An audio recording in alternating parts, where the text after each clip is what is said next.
Alright, so recently we had a pretty costly repair on this sprayer here. The primer was not working properly, and that's due to number one, just normal wear and tear, and then the second cause of that is usually not cleaning out the filters properly, because the trash gets into the sprayer, gets into the primer, and just over time wears it down.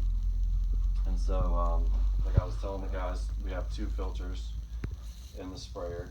One is in the gun, the other is the manifold, the main sprayer, or the main filter.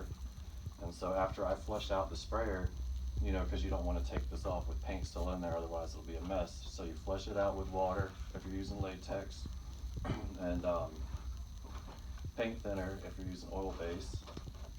And usually you can just loosen this with your hand, but if not, you just get pliers. There's a little notch right here.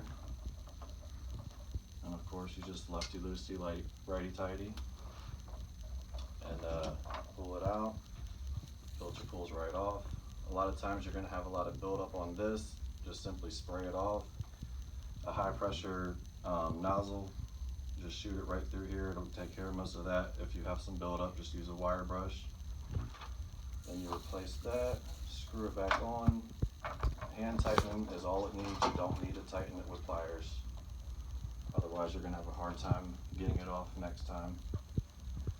And then pretty much similar concept, just take the guard off, grab the top, grab the bottom, lefty-loosey, righty-tighty, so just pull it right off. As you can see, this filter is pretty clean.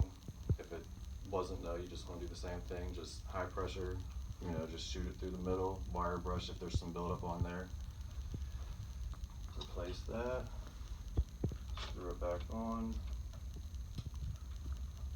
It locks in place, so you'll be able to tell when it's in the right, you know, position.